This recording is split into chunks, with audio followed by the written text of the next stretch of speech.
नमस्कार। आज हम लोग चर्चा करने जा रहे हैं हेल्थ इंश्योरेंस को लेकर। और इसे समझने के लिए हम दो दोस्त की स्टोरी से आगे समझेंगे कि अंतर क्या है और हेल्थ इंश्योरेंस कितना ज़्यादा प्रभाव डालता है किसी की ज़िंदगी में।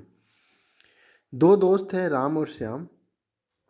दोनों की उम्र भी सेम है, दोनों ने पढ़ाई भी सेम किया और दोनों की जॉब भी एक जगह पे लगी। और जिसके स्टार्टिंग सैलरी अगर कहा जाए तो वो 30,000 की सैलरी थी।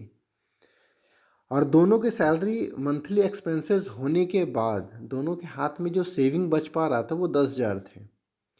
बट दोनों में अंतर क्या था कि राम ने अपने लाइफ को थोड़ा सा प्लान किया और खर्चे को एक स्ट्रैटेजी के रूप में उन्होंने शुरुआत किया। वहीं पे श्याम ने 10,000 को जस्ट वो इन्वेस्ट करना स्टार्ट किया। राम के प्लानिंग में हेल्थ इंश्योरेंस भी था, टर्म प्लान भी था, पर्सनल एक्सीडेंटल इंश्योरेंस भी था और सेविंग भी था। श्याम ने इन सबों पे ध्यान ना देके वो सिर्फ इन्वेस्टमेंट पे ध्यान दिया। और राम और श्याम का अगर सेविंग्स देखा जाए तो श्याम 10,000 का 10,000 सेविंग कर रहा था और राम 10,000 के जगह पे 6,000 ही सेविंग हो पा रहे थे। 4,000 उसके एवरेज में निकल जा रहे थे उनके हेल्थ इंश्योरेंस में, टर्म प्लान में और पर्सनल एक्सीडेंटल में। प्रॉपर प्लानिंग से वो अपनी लाइफ को आगे लेके जा रहे थे। और ऐसे करते करते 10 साल निकल जाता है। दोनों की लाइफ अच्छी खासी चल रही थी, बहुत ज़्यादा खुश थे दोनों अपने अपने लाइफ में, अपने फैमिली के साथ में।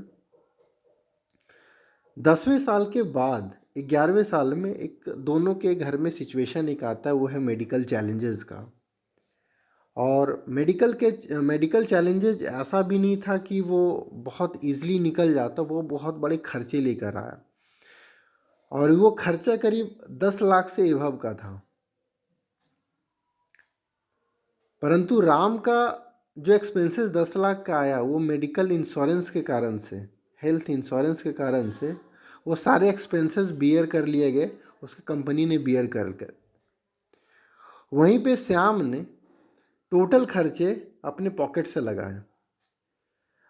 और ऊपर वाला का लाख लाख शुक्र था कि दोनों के जो मेडिकल एक्सपेंसेस आने के बाद दोनों के घर में वापस लोग ठीक हुए।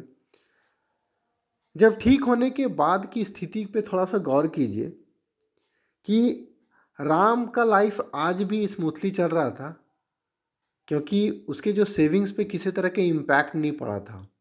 ये जो खर्चे 10 लाख से ऊपर के आए वो खर्चे हेल्थ इंश्योरेंस ने बियर कर लिया। वहीं श्याम ने 10,000 रुपया सेविंग कर रहे थे, वही जो उनका जो मेडिकल एक्सपेंसेस जो आया वो उनके सेविंग्स से देना पड़ा। और ये ट्रीटमेंट होने के बाद कि दोनों के पास सिनारियो ये था कि एक पास इन्वेस्टमेंट के रूप में 0 रुपये से वापस शुरुआत कर रहा था। इनफैक्ट ये भी कह सकते हैं कि उनके ऊपर कुछ लाइबिलिटी से कर्जे के रूप में। लेकिन राम के पास ऐसा कुछ नहीं था और वो अपनी लाइफ आज भी वो खुशीपूर्वक चला रहा था। तो इस स्टोरी से हमें और आपको ये सीख लेना चाहिए कि अगर हेल्थ इंश्योरेंस में हमें ऐसा फील होता है, हमें ऐसा लगता है कि उसके जो कॉस्ट हैं वो बिना मतलब के हैं, वो हमें ज़रूरत नहीं पड़ेगा। हो सकता है कि आपको ज़रूरत नहीं पड़े, लेकिन हो सकता है घर के किसी न किसी मेंबर को ज़रूरत पड़ जाएगा। तो मैं बस आपसे इतना कहना चाह रहा हूँ कि आज जो मेडिकल एक्सपेंसेस है वो 14% के हिसाब से, ये 14% का इन्फ्लेशन चल रहा है, जहाँ की हमारी लिविंग स्टैंडर्ड को डिक्लेयर किया गया है 6-6.5% के इन्फ्लेशन को। तो हमें ये समझना बहुत ज़रूरी है और अपने लाइफ में ये प्लानिंग करना बहुत ज़रूरी है कि हेल्थ इंश्योरेंस हमारे लाइफ में बहुत बड़ा रोल निभाएगा। अगर हम हेल्थ इंश्योरेंस प्लान नहीं किए हुए हैं और हम सिर्फ इन्वेस्ट कर रहे हैं या हम सिर्फ इन्वेस्टमेंट कर रहे हैं कहीं ना कहीं, तो आज नहीं तो कल वो पैसा कहीं ना कहीं डॉक्टर के घर ही जाने वाला है।